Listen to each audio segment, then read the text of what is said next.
Bonjour et bienvenue dans cette nouvelle vidéo, je suis Sébastien, ravi de vous accueillir aujourd'hui pour une vidéo dans laquelle on va parler immobilier bien entendu et en particulier du bon emplacement que vous devez sélectionner pour votre investissement locatif. Alors avant qu'on voit ça dans le détail, si vous êtes ici pour la première fois sur cette chaîne YouTube, eh bien je vous souhaite la bienvenue, n'hésitez pas à vous abonner en activant la petite cloche pour être tenu informé en temps réel de la publication de toutes mes nouvelles vidéos. Vous savez ici, on est en famille, on discute immobilier et des moyens et des stratégies que vous avez à votre disposition pour vous construire non seulement un patrimoine immobilier, mais patrimoine immobilier qui en plus va vous permettre de dégager des compléments de revenus. Alors venons-en au sujet du jour, comment sélectionner le bon emplacement quand on investit dans l'immobilier. Vous avez dû l'entendre des dizaines de fois, il y a trois critères importants dans l'immobilier, l'emplacement, l'emplacement et l'emplacement. Pourquoi est-ce que l'emplacement est très important? Parce qu'un bon emplacement, c'est la garantie d'une location facile, mais c'est aussi la garantie d'une vente facile lorsque vous aurez besoin de vendre votre bien immobilier. Et pour sélectionner le bon emplacement, eh bien, il va falloir sélectionner la bonne ville, mais également le bon quartier à l'intérieur de cette ville.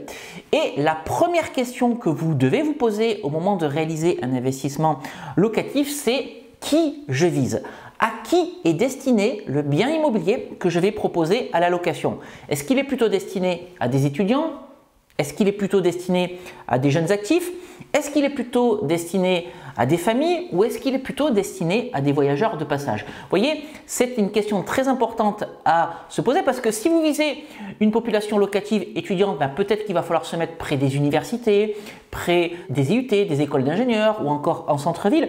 Maintenant, si vous visez plutôt des jeunes actifs, eh bien peut-être qu'il faudra se mettre à proximité d'un pôle d'activité, que ce soit un pôle d'activité tertiaire ou industriel par exemple. Mais si vous visez des familles, eh bien peut-être qu'il serait intéressant d'investir en banlieue d'une grande agglomération ou encore d'investir, pourquoi pas, dans une petite ville, voire un petit village. Donc non seulement la ville a toute son importance sur le choix de la population cible que vous allez viser, mais également le type de logement. Pourquoi? Parce que si vous visez de l'étudiant, encore une fois, eh bien un studio ou un T2, ça suffira. Par contre, si vous visez de la famille, alors là, il faudra plutôt considérer des grands appartements, voire carrément investir dans des maisons.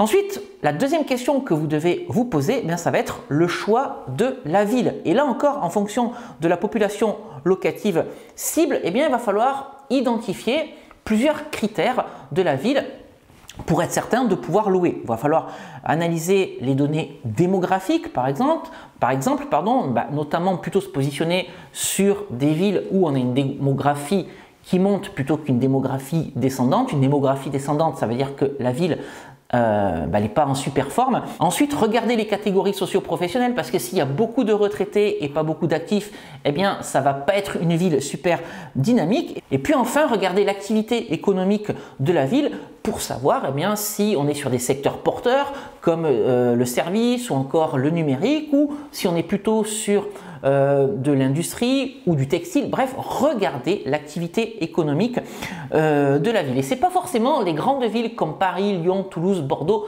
Marseille qui vont être intéressantes pour l'investissement locatif. Je l'ai déjà dit 1000 fois sur cette chaîne. Évidemment, dans ces villes-là, il y a énormément de personnes qui viennent habiter tout simplement parce que ce sont de gros bassins d'emploi. Malgré tout, ces villes-là, les villes de plus de 200 000 habitants, les grandes agglomérations ne représentent que très peu de la population nationale. Et la grande majorité de la population nationale vit dans des villes beaucoup plus modestes. Qu'est-ce que j'appelle des villes plus modestes? Ça va être des villes de 150 000 habitants, mais des villes aussi de 100 000 habitants, de 80 000 habitants, de 60 000 habitants, de 50 000 habitants. Et on peut même aller jusqu'à des villes de 20 000 ou encore 10 000 habitants. Et si vous préférez viser des grandes agglomérations, essayez de voir aussi les villes qui vont se trouver en première couronne, en deuxième couronne, voire en troisième couronne, parce que plus vous allez quitter le centre-ville de ces grandes agglomérations, plus vite le prix de l'immobilier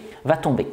Une fois que vous aurez sélectionné la ville qui vous intéresse, il ne s'agit pas d'investir n'importe où. Il y a des bons quartiers pour investir et puis il y a aussi surtout de très mauvais quartiers pour investir. Et là, qu'est-ce qui va faire la différence par rapport à entre un bon emplacement et un mauvais emplacement? Eh bien, déjà, ça va être la partie sécurité. Il s'agit que vos locataires n'aient pas peur une fois qu'ils vont devoir rentrer chez eux ou sortir de chez eux. Ensuite, ce qui va faire la différence aussi, ça va être les commerces de proximité, la proximité des transports en commun, la proximité des écoles, des universités. Ça, c'est important, encore une fois, si vous visez une population étudiante. Alors, quand je dis proximité, ce n'est pas forcément quelque chose qui va se trouver à 10, 20 ou 30 secondes à pied. Non, ça peut être à plusieurs minutes ou ça peut être tout simplement des commerces de proximité qui vont être faciles d'accès. Et ce que je remarque souvent, c'est que les personnes qui souhaitent se lancer dans l'investissement immobilier veulent toujours miser sur le centre-ville. Alors, je ne vais pas vous dire que le centre-ville, c'est une mauvaise chose. Par contre, viser uniquement le centre-ville, c'est la garantie de payer beaucoup plus cher le prix du mètre carré.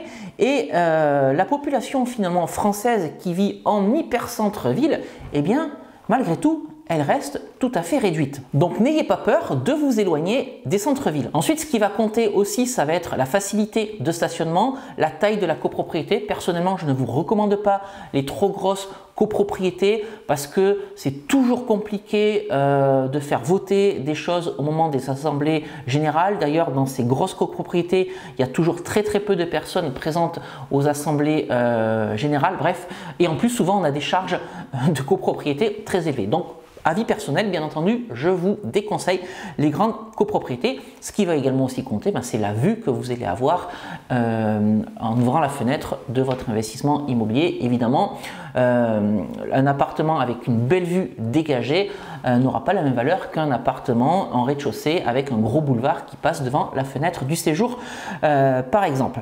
Et je reviens quelques instants sur l'hypercentre-ville parce qu'encore une fois, il y a beaucoup de personnes qui veulent miser uniquement sur l'hypercentre-ville. Eh bien, j'ai quand même envie de dire que ce n'est pas forcément un must. Si vous me demandez un avis personnel, personnellement, je n'ai absolument pas envie d'habiter au centre-ville d'une ville ou d'une commune. Moi, je préfère habiter dans des espaces plus éloignés avec la possibilité d'avoir des espaces verts, par exemple, ne serait-ce que pour les enfants. Donc, vous voyez, le centre-ville, encore une fois, c'est pas forcément quelque chose d'obligatoire. Et puis, si sur votre investissement immobilier, vous pouvez avoir une vie de quartier, ce sera toujours un plus. En fait, la vraie question à se poser, c'est que vous devez vous mettre à la place des locataires que vous visez, d'accord, que ce soit de l'étudiant, du jeune actif, une famille, et vous dites, si j'étais étudiant, si j'étais un jeune actif, si j'étais un père ou une mère de famille, est-ce que j'accepterais de vivre dans ce bien immobilier? Une fois que vous aurez répondu à cette question, alors eh bien, vous aurez la certitude que le bien que vous allez proposer à la location sera le bien parfait. J'espère que cette vidéo vous aura aidé à y voir plus clair sur le bon emplacement à sélectionner pour l'investissement immobilier, pour votre investissement immobilier, et puis j'ai même envie de dire pour vos investissements immobiliers, parce que je vous souhaite d'en faire plusieurs. Si cette vidéo vous aura plu, n'hésitez pas à me mettre un like, n'hésitez pas non plus à la partager, n'hésitez pas non plus à m'indiquer dans les commentaires en dessous de cette vidéo quels sont les emplacements que vous privilégiez pour vos investissements immobiliers. Si vous souhaitez en savoir plus sur l'immobilier, je vous invite à télécharger le package de bienvenue que je vous propose. C'est totalement gratuit. 2 e-books, Convaincre la banque, mode d'emploi et doubler son salaire avec la location courte durée, ainsi qu'une formation de plus de 2h30 pour tout comprendre des bonnes pratiques de l'immobilier. Pour accéder à ce package de bienvenue, rien de plus simple, vous regardez les petites fiches qui apparaissent en haut à droite de votre écran ou sinon vous regardez la description juste en dessous de cette vidéo. Et puis avant de vous quitter, je vous rappelle que vous avez la possibilité de me suivre sur les réseaux sociaux, sur Instagram, sur Facebook. Je partage sur les réseaux les coulisses de tout ce que je fais au quotidien. N'hésitez pas à vous abonner, vous êtes les bienvenus. Voilà, bien écoutez, j'ai fait le tour de tout ce que j'avais à vous dire sur le bon emplacement quand on investit dans l'immobilier. On va donc se quitter ici pour aujourd'hui et on se retrouve très prochainement pour une nouvelle vidéo. Je vous dis à très bientôt. Ciao!